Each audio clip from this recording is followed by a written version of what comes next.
नमस्ते मेरे प्यारे दोस्तों।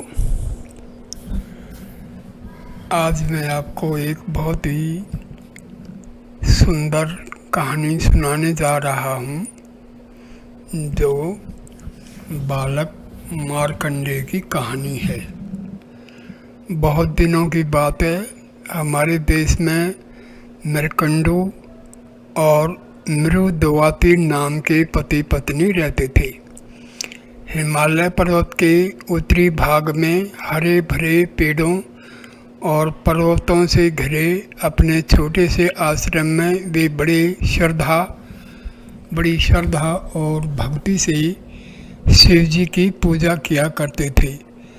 मृकंडू बड़े सवेरे उठकर पास बहते स्वच्छ झरने में स्नान करते तथा सुविकसित सुगंधित पुष्पों को चुनकर आश्रम में ले आते, जहाँ बड़े प्रेम से मृदुवाती उन फूलों की माला बनाती। स्वच्छ चमकते पात्र में आश्रम की गाय का दूध दोहती, फिर वह शिव जी की पूजा करने बैठ जाती। उन्हें दूध से नहलाती, मंत्र पढ़ती और श्रद्धापूर्वक प्रणाम कर माला भेंट करती। इस प्रकार रहते और शिव जी की आराधना करते बहुत समय बीत गया। मृकंडू और मृदुवाती की आयु बढ़ने लगी, परंतु उन्हें पुत्र का मुख देखना नसीब नहीं हुआ। वे चिंता करने लगे, बुढ़ापे में हमारी देखभाल कौन करेगा, देवताओं की पूजा कौन करेगा, आश्रम की रक्षा कौन करेगा। क्योंकि उस जमाने में जमीन जोतकर अन्न उपजाने को पृथ्वी की पूजा करना कहते थे।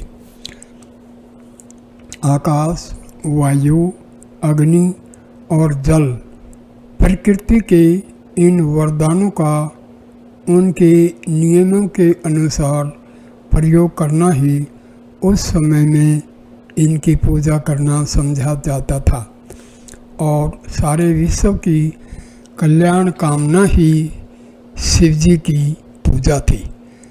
सब लोग मिलकर एक ही समय में विश्व के कल्याण की कामना करें, संसार की सहायता के कामों में लग जाएं।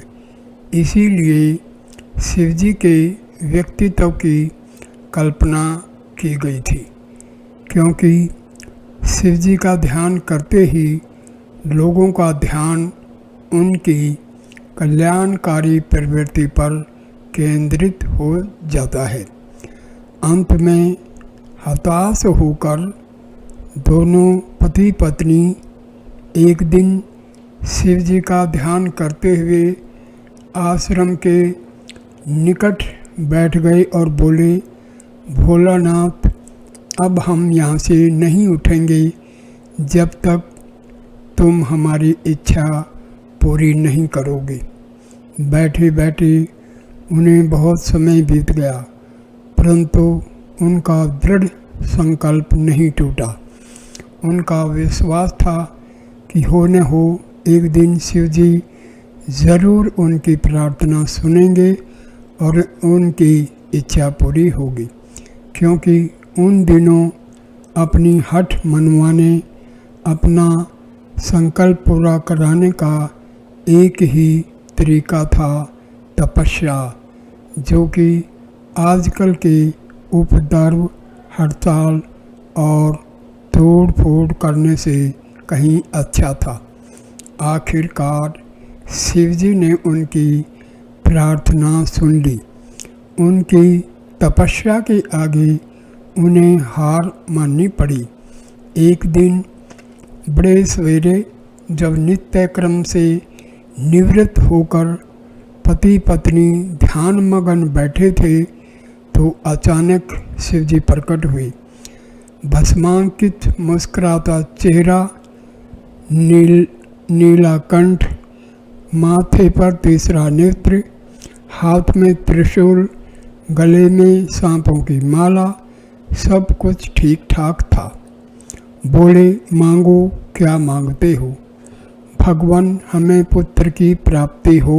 वे बोले, अच्छा यह बात है। शिव जी ने हंसकर उत्तर दिया, कहो कैसा पुत्र चाहिए? गुणी परंतु कम आयु वाला, अथवा निर्गुण और बहुत दिन जीने वाला? मरुदवाती ने पति की ओर देखा, फिर कहा, भगवान हमें गुणवान पुत्र चाहिए, चाहे वह कम दिनों तक ही जीवित रहे। एवं मस्तु कहकर शिव जी मेघमंडल में बिजली के समान अंतर्ध्यान हो गई। ठीक समय पर मृकंडु दंपति के यहाँ पुत्र उत्पन्न हुआ। नाम रखा गया मार्कंडेय। ठीक ही है, मृकंडु का पुत्र मार्कंडेय ही तो कहलाएगा। मार्कंडेय अभी 5 वर्ष का ही था कि उसके पिता ने उसे शिक्षा देना शुरू किया। बेटा, हमेशा सच बोलना, प्रकृति के जीवों से मेल मिलाप से रहना, उन्हें बिना कारण कष्ट मत पहुंचाना, कर्तव्य पथ से कभी नहीं हटना। भगवान शिव की कृपा से हमने तुम्हें पाया है। उनके कहने के अनुसार तुम्हारी आयु अधिक नहीं होगी, परंतु यदि तुम परिश्रम करोगे तो सब गुण तुम में वास करेंगे। माता मरुदवाती भी नित्य प्रति पुत्र को आश्रम सेवा का कार्य सिखाती, पेड़ पौधों की देखभाल, पृथ्वी से अन्न का उत्पादन, भोजन तैयार करने की कला, आश्रम की सुरक्षा, फिर शिव जी की पूजा जो सर्वोपरि थी, सभी कामों में मार्कंडेय अपनी माता के साथ रहता, उससे सीखता, उसकी सहायता करता। जब वह 12 वर्ष का हुआ तो माता पिता से आज्ञा लेकर दक्षिण दिशा की ओर चल पड़ा। उसकी तीव्र इच्छा थी कि वह ऋषि अगस्त्य को खोजकर उनसे विद्या प्राप्त करे। उन दिनों दक्षिण में अगस्त्य का बहुत नाम था। दूर दूर से लोग आकर उनसे ज्ञान प्राप्त कर रहे थे। सुना जाता था कि वे पशु पक्षियों, भालू, बंदरों को भी पढ़ना लिखना सिखा देते थे। दक्षिण पहुंचकर मार्कंडेय ने सबसे पहले एक सुंदर नीले रंग का पत्थर ढूंढा और बड़े प्रेम परिश्रम से उसे चिकना बनाकर शिवलिंग स्थापित किया। फिर वह प्रतिदिन नियम पूर्वक शिव जी की पूजा करने लगा। शिव मंदिर की सफाई, दूध और बेल के पत्तों को लाना, मंदार के पुष्पों बीजों को ढूंढना, उनकी माला बनाना, फिर स्नान कर सब कुछ शिव जी को अर्पित कर देना, अपने को भी। यह उसका नित्य क्रम बन गया। वह अगस्त्य मुनि की पाठशाला में भी जाता और वहाँ भी मन लगाकर अपना काम करता। देश विदेश से आए हुए विद्यार्थियों के बीच उसका बड़ा मन लगता। एक बार सप्तऋषि यात्रा करते हुए दक्षिण की ओर आ निकले।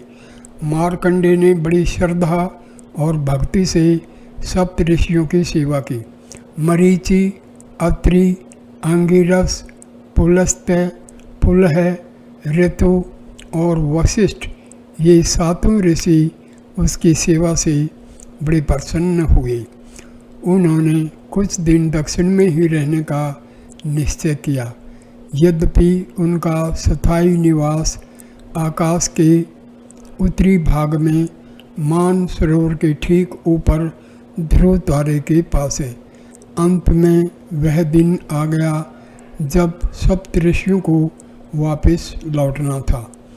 एक एक कर सातों ऋषियों ने मार्कंडेय को आशीर्वाद दिया, परंतु जब सब से अंत में गुरु वशिष्ठ के मुंह से पुत्र दीर्घायु हो ये शब्द निकले तो अचानक दृष्टि उसके माथे पर पड़ गई। मार्कंडेय के ललाट की स्पष्ट रेखाएं उसकी अल्पायु की कहानी कह रही थी। वशिष्ठ ने तुरंत भांप लिया कि इस लड़के की मृत्यु निकट है और मेरा आशीर्वाद व्यर्थ जाएगा। सातों ऋषि बड़े सोच में पड़ गए। वे मार्कंडेय की सेवाओं से इतने प्रसन्न थे कि किसी प्रकार भी उसकी मृत्यु नहीं चाहते थे। उस समय वे कुछ भी न बोलकर दौड़े दौड़े ब्रह्मा के पास गई और उनसे बालक को दीर्घायु बनाने की प्रार्थना करने लगे। सप्तऋषियों की बातें सुनकर ब्रह्मा बहुत जोर से हंसे। आप लोग व्यर्थ ही चिंता करते हैं। उन्होंने कहा, यह लड़का तो शिव का उपासक है। शिव जी क्या अपने भक्तों को छोड़ देंगे? आप लोग चिंता न करें। शिव का भगत कभी कष्ट नहीं उठाता। सप्तऋषिगण आश्वस्त होकर अपने घर चले गए। इधर दक्षिण में प्रवास करते और अगस्त्य मुनि से शिक्षा प्राप्त करते 4 वर्ष बीत गए थे। मार्कंडेय 16 वर्ष का हो गया था। अब मृत्यु के देवता यम को भी अपने कर्तव्य की याद आई। तुरंत अपना पास हाथ में लेकर यम मार्कंडेय के पास पहुंच गया और पीछे से पास का फंदा किशोर व बालक के गले में डाल दिया। परंतु मार्कंडेय तो उस समय अपने इष्ट देव की पूजा में मगन था। उसने यम से थोड़ा ठहर जाने को कहा। बालक की बात सुनकर यम बहुत जोर से हंसा। अरे मूर्ख, मौत भी किसी के लिए ठहरती है। वह बोला,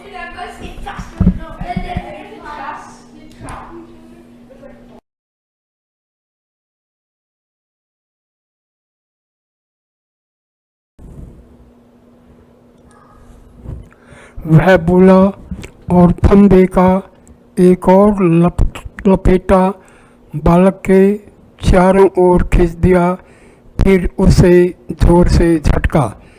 यम की जिद देखकर बालक मार्कंडेय तुरंत शिवलिंग से चिपक गया।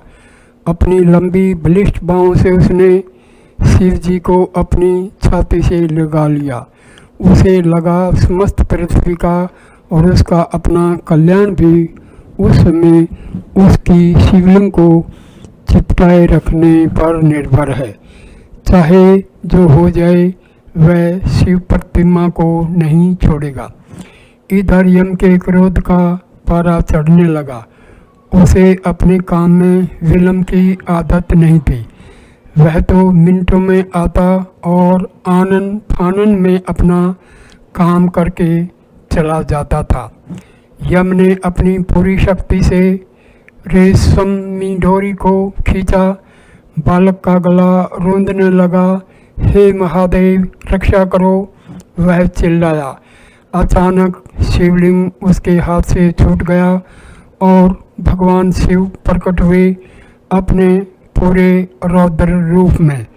बात यह हुई थी कि यम ने जब अहंकार में भरकर दूसरी बार अपना पाश फेंका तो शिवलिंग भी उसकी चपेट में आ गया था। इससे शिव जी को असुविधा हुई और वे क्रुद्ध होकर प्रकट हुए। शिव जी के एक धक्के से यम पछाड़ खाकर गिर पड़ा और अपना पास लेकर भागा। भोलेनाथ ने बालक को गोद में बैठाकर प्यार किया और उसे दीर्घायु होने का वरदान दिया। उस दिन मार्कंडेय की आयु 16 वर्ष की थी।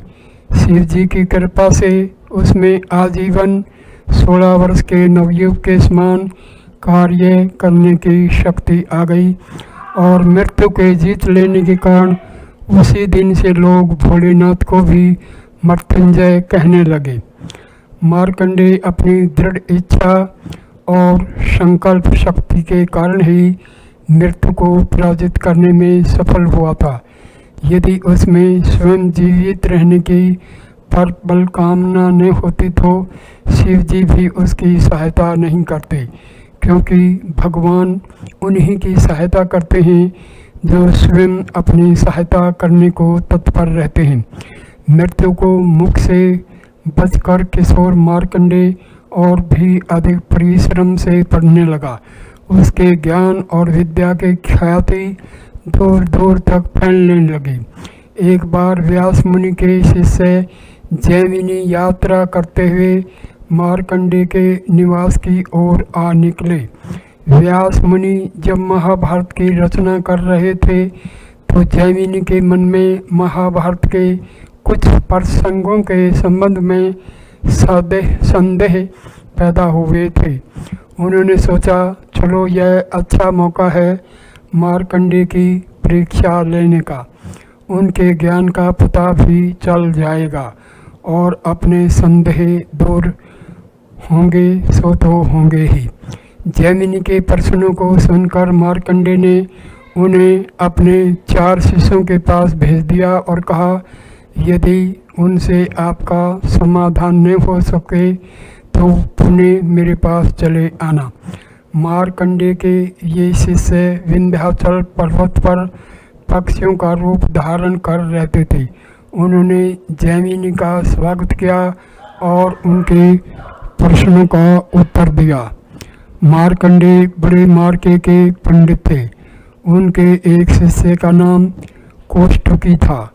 कौष्टुकी के कहने से उन्होंने सृष्टि के आरंभ, उसके विनाश, पुनर्निर्माण, काल निर्णय, बारी बारी से मनुओं का आगमन और प्रत्येक कल्प में होने वाले राजाओं की विशेषताओं के बारे में भी महत्वपूर्ण सूचनाएं दी। उस समय में एक और यदि ज्ञान बढ़ रहा था तो दूसरी ओर अज्ञान फैल रहा था। लोग ब्रह्मा, इंद्र, सूर्य, अग्नि आदि जैसे वेदों के समय के देवताओं को भूल रहे थे। वर्षा के पानी, सूर्य के प्रकाश और पृथ्वी की अग्नि का समुचित प्रयोग न हो पाने के कारण पृथ्वी पर अकाल और दुर्भिक्ष पड़ने लगे थे। मार्कंडेय ने एक बार फिर प्रकृति की इन शक्तियों का अध्ययन किया और लोगों को उनका सही उपयोग सिखाया। इस प्रकार बहुत काल तक अध्ययन अध्यापन करते करते मार्कंडेय बहुत बूढ़े हो गए, परंतु उनकी कार्य करने की शक्ति वही 16 साल के युवक जैसी रही। वृद्धावस्था में उनकी भक्ति माँ दुर्गा की ओर हुई। दुर्गा उनके इष्ट देव भगवान शिव की शक्ति थी। एक दिन उन्होंने भक्ति के आवेश में माँ दुर्गा की स्तुति में 700 श्लोक कह डाले। आगे चलकर उनकी यह कृति देवी महात्म्य में या दुर्गा सप्तशती के नाम से प्रसिद्ध हुई। आज सारे विश्व में हजारों भक्तगण देवी की पूजा में मार्कंडेय के लिखे स्तोत्र गाते हैं। ऋषि मार्कंडेय को अपने इष्ट भगवान शिव और देवी दुर्गा से प्रेम तो था ही, अपनी मातृभूमि भारतवर्ष के प्रति भी उनका असीम अनुराग था। अपने महान ग्रंथ मार्कंडेय पुराण में उन्होंने अनेकों स्थानों पर भारत भूमि का वर्णन किया है। उसकी नदियों पर्वतों की स्तुति गाई है। भारत को वे प्यार से जम्बूद्वीप कहा करते थे। एक श्लोक में उन्होंने भारत की सब नदियों के नाम गिनाए हैं: गंगा, सरस्वती, सिंधु, चंद्रभागा, वितस्ता, यमुना, इरावती, कोहू, गोमती, गंडकी, महानदी, गोदावरी, कृष्णा, कावेरी, नर्मदा। जैसे कोई अपने प्रियतम का नाम बार बार कागज पर लिखे, उसी प्रकार उन्होंने भारत के समस्त पहाड़ों से निकलने वाली सब नदियों के नाम लिख डाले। मार्कंडेय को अपने समय के स्त्री पुरुषों का भी अच्छा ज्ञान था। अपने पुराण में उन्होंने सत्यवादी राजा हरिश्चंद्र की कथा लिखी। मुनि विश्वामित्र ने हरिश्चंद्र की परीक्षा लेने के लिए उन्हें बड़े कष्टों में डाला। राजा हरिश्चंद्र को राजपाट छोड़कर एक शमशान में नौकरी करनी पड़ी। अपनी पत्नी को बेचना पड़ा, परंतु वे अपनी सत्य प्रतिज्ञा से नहीं हटे। इसी बीच उनके पुत्र रोहितास को सांप ने काट खाया और उसकी मृत्यु हो गई। मार्कंडेय ने अपने शिष्यों के लिए साध्वी मदालसा की कहानी भी लिखी, जो इतनी विदुषी थी कि उसने अपने सब पुत्रों को स्वयं शिक्षित किया। इनमें अल्लार्क सबसे छोटा था और बहुत ध्यान से पढ़ता था। मार्कंडेय ने अपने ग्रंथ में अच्छे और बुरे प्रकार के मनुष्यों की कहानी लिखी। विपश्चित तो इतना दयावान था कि वह नरक भोगते हुए दुष्टों और पापियों की सहायता के लिए स्वयं भी थोड़े समय के लिए नरक में रहने को तैयार हो गया। दूसरी ओर दम जैसा राजा भी था, जिसने अपने पिता की मृत्यु का बदला लेने के लिए वपुष्मान को मार डाला और उसके शरीर से मांस नोच कर उसे अपने पिता का तर्पण किया। मार्कंडेय बहुत काल तक जिए। अच्छे बुरे स्त्री पुरुषों को उन्होंने बहुत निकट से देखा। प्रकृति की विनाशकारी और कल्याणकारी शक्तियों को अलग अलग पहचाना और फिर अपने इस ज्ञान के निचोड़ को अपनी प्रसिद्ध पुस्तक मार्कंडेय पुराण में लिख दिया। यहाँ पर इस कहानी को मैं समाप्त करता हूँ। धन्यवाद ये वीडियो देखने के लिए। कृपा करके इस वीडियो को लाइक करना, कमेंट करना, शेयर करना और चैनल को सब्सक्राइब करना। धन्यवाद मेरे प्यारे दोस्तों, धन्यवाद।